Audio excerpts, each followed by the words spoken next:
Brother ഇങ്ങനെ വഴക്കിട്ടിരുന്നാലോ? എന്റെ ബ്രദറെ അങ്ങനെ എല്ലാ കാര്യവും എല്ലാവരോടും ചോദിച്ചിട്ട് ചെയ്യാൻ പറ്റുമോ? ബ്രദർ ഒന്നും പറയണ്ട. ബ്രദർ ഇതൊരു കോയിലേർപ്പാടായി പോയി. എന്തുറപ്പില്ല ബ്രദർ ഉള്ളത് മുഴുവനാക്കി ഇട്ട് കൊടുത്തത്. ബ്രദറെ അത് അപ്പ ദൈവം തോന്നിപ്പിച്ച ഒരു ബുദ്ധി സംഗതി ആയിട്ടില്ലേ? പിന്നെ ഏറ്റ് ബ്രദറിന്റെ ബുദ്ധി ഏറ്റ്. ബ്രദർ ഇപ്പൊ അങ്ങേർക്ക് ദൈവമാണല്ലോ, നിങ്ങളുടെ ദൈവം കൊണ്ട് എത്തിച്ചാണെന്നാണല്ലോ അങ്ങനെ പറഞ്ഞത്. ബ്രദറെ നിങ്ങളെ എന്ന് പറഞ്ഞത് നമ്മുടെ രണ്ടുപേരെ ഉദ്ദേശിച്ചല്ലേ? എന്നിട്ട് ബ്രദറിന്റെ മാത്രമല്ല അങ്ങനെ കെട്ടിപ്പിടിച്ചുള്ളൂ. അതാ ബ്രദർ എന്താ ഇങ്ങനെയൊക്കെ പറയുന്നത്? എന്നെ കെട്ടിപ്പിടിച്ച ബ്രദറിനെ കെട്ടിപ്പിടിച്ച പോലെ തന്നെയല്ലേ? എന്നിട്ട് ഇന്നലെ രാത്രി വെള്ളം അടിച്ചപ്പോ കണ്ടില്ല. ഒരാൾക്കുള്ളത് ഉള്ളത് അത് ഞാൻ അടിച്ചോട്ടെ ചോദിച്ചോ. ബ്രദർ എന്താ പറഞ്ഞത്? സമം സമം, രണ്ടുപേർക്കും സമം സമം. അയ്യേ കണ്ടു കുടിക്കുന്ന പോലെയാണോ ഇത്? അത് പറയണ്ട. ഒക്കെ ഭംഗിയായിട്ട് നടക്കും, എനിക്ക് ഉറപ്പാ. പിന്നെ ഇനി ബ്രദറിന് സംശയമാണെങ്കിൽ ഞാൻ പോയത് തിരിച്ചു വാങ്ങിച്ചോണ്ട് വരാം. എന്താ എന്താ ഞാൻ പോയി വാങ്ങിക്കട്ടെ?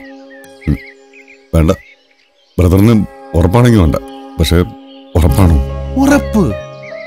2 ദിവസം കൂടെ കഴിഞ്ഞാൽ നമ്മുടെ സാധനങ്ങളൊക്കെ വന്നാൽ നമ്മൾ ആ വീട്ടിലേക്ക് താമസം മാറ്റും. ജോൺ സാറിനോട് നമ്മുടെ മനസ്സിലിരിപ്പ് നമ്മൾ തുറന്നു പറയും. അദ്ദേഹം സന്തോഷം കൊണ്ട് ഓടിച്ചാടി ചെന്ന് തന്റെ മക്കളെ ചേർത്ത് പിടിച്ച് പറയുന്നു, തങ്ങളുടെ ജീവിതത്തിൽ ഒരു വലിയ പ്രതിസന്ധി ഘട്ടത്തിൽ തങ്ങളെ സഹായിച്ച വിശാല ഹൃദയരായ നമ്മളെക്കുറിച്ച്, 2 സുന്ദര കുട്ടപ്പന്മാരായ നമ്മളെക്കുറിച്ച്. എന്താ സുന്ദര കുട്ടപ്പന്മാരായ? ഇഷ്ടായില്ലേ? ഓക്കെ. അവരുടെ മനസ്സ് അനുരാഗം കൊണ്ട് ബ്യൂട്ടിഫുൾ ആവുന്നു. അവർ അദ്ദേഹത്തോട് സമ്മതിക്കുന്നു. അത് കേട്ട് വണ്ടറടിച്ച് ജോൺ സാറ് അങ്ങനെ നമ്മളെ കാണാൻ വരും. വരുമല്ലോ ബ്രദറെ? വരും ബ്രദറെ. ഉറപ്പാണോ? ഉറപ്പ്. Coming soon. ഇവിടെ ഒരു പാട്ട് വേണ്ടായിരുന്നു ബ്രദറെ. ബ്രദറെ, നമുക്ക് ഈ കള്ളുകൂടി അങ്ങ് നിർത്തിയാലോ? അപ്പൊ നമ്മുടെ സ്വഭാവം ചെയ്തായി പോവില്ലേ? കുറച്ചാലോ? നമ്മുടെ പല ചീത്ത സ്വഭാവങ്ങൾ നിർത്തണം ബ്രദറെ, ഈ അടിയിടിയൊക്കെ. എന്നിട്ട് എന്തെങ്കിലും കൃഷി തുടങ്ങാം. എന്ത് കൃഷി? ജാതി കൃഷിയായാലോ? കുറേ ജാതികളുള്ള ഒരു തോട്ടം. ജാതി ഒന്നേ പാടുള്ളൂ എന്നാ? എന്നാ വേറെ എന്തെങ്കിലും കൃഷി എന്താ? ശരിയാ, 1-2 നല്ല കൃഷികൾ ചെയ്യണം. ബ്രദറെ, ആ ജോൺ സാറ് നമ്മൾ ചതിക്കുവോ? ആ കൊച്ചുങ്ങൾക്ക് നമ്മൾ ഇഷ്ടമാതെ വരുമോ? ഉറപ്പല്ലേ? പിന്നെ എന്നാ പിന്നെ ഗുഡ് നൈറ്റ്. ഈശോയെ,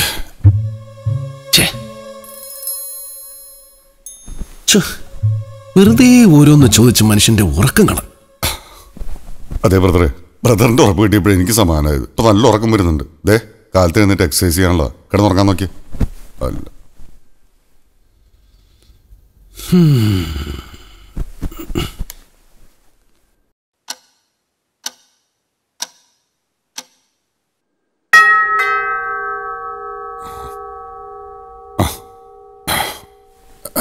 എത്ര പെട്ടെന്ന് നേരം വെളുത്ത. ബ്രദറെ, പള്ളിയിൽ 1 മണി അടിച്ച് വാ, വ്യായാമം ചെയ്യാം. എനിക്കും കൂടെ വേണ്ടി ബ്രദർ ചെയ്താൽ മതി. നാളെ എൻ്റെ ബ്രദർ ചെയ്തോളണം കേട്ടോ. ഈശോയെ, മസിലൊക്കെ പെരുത്തു വരണേ. എൻ്റെ അമ്മയെ ഭാരം കൂടിയാ എനിക്ക് ബ്രദറിന്.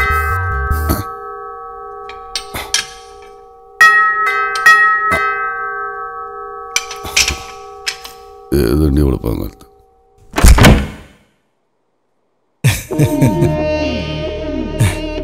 ഇതുവരെ ഉറങ്ങിയില്ലേ? വിജയാഘോഷമായിരിക്കും അല്ലേ? മനസ്സിലായില്ല.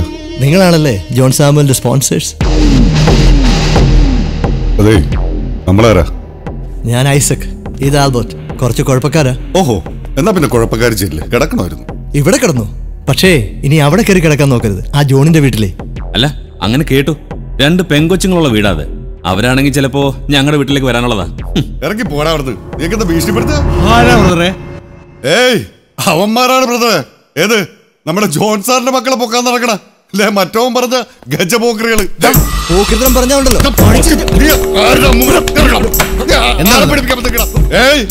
നമ്മൾ ഉണ്ടാക്കുന്നു.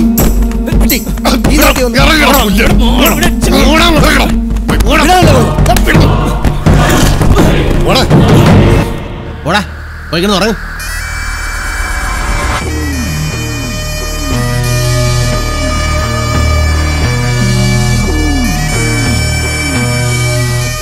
എന്താടാ?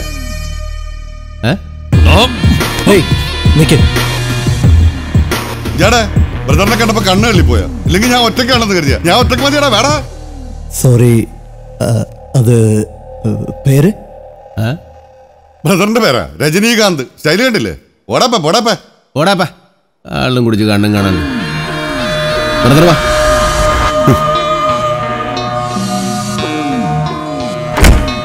എന്താ ഏട്ടാ, എന്താ പ്രശ്നം? ഏയ് ഒന്നുമില്ല.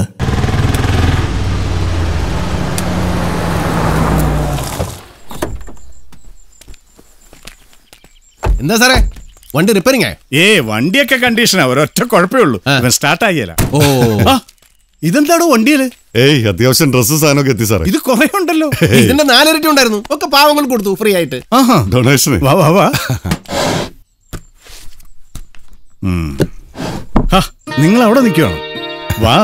ഇനി ഞാനല്ല നിങ്ങളെ വീട്ടിലേക്ക് ക്ഷണിച്ച് കയറ്റേണ്ടത്, നിങ്ങൾ എന്നെയാ. വീടിന്റെ രജിസ്ട്രേഷൻ കാര്യങ്ങളൊക്കെ അങ്ങ് നടത്തി. എന്തിനാ സാറേ ഇത്? ഇതൊക്കെ പിന്നീട് മതിയെന്ന് പറഞ്ഞിരുന്നതല്ലേ? ഒന്നും വെച്ച് നീട്ടിക്കൂടാ. കഴിഞ്ഞ 10 വർഷത്തിനിപ്പുറം ഞാൻ ഏറ്റവും കൂടുതൽ സന്തോഷിക്കുന്ന ദിവസമാണെന്ന്.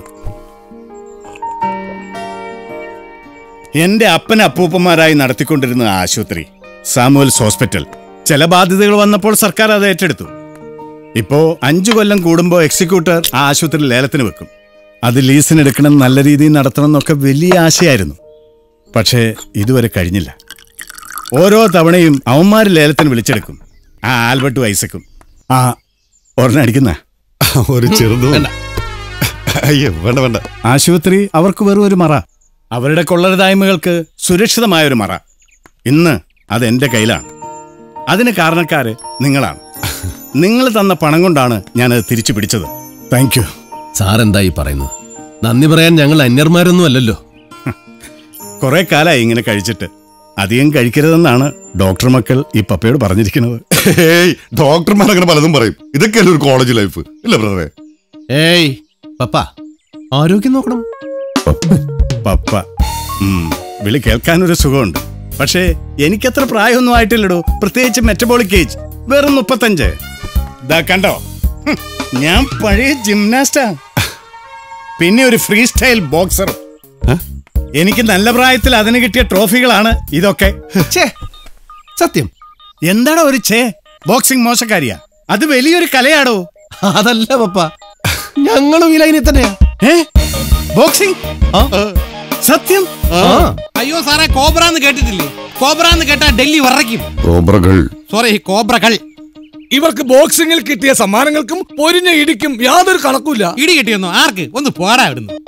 ഇടി കിട്ടണ അത്ര മോശപ്പെട്ട കാര്യമൊന്നും അല്ലടോ. 2 കിട്ടിയാലേ കൊടുക്കാൻ ഒരു സുഖമുള്ളൂ. അപ്പൊ നിങ്ങൾ പറഞ്ഞു വന്നപ്പോ അമ്മായിയപ്പനും മരുമക്കളും ആയി. അപ്പൊ cheers.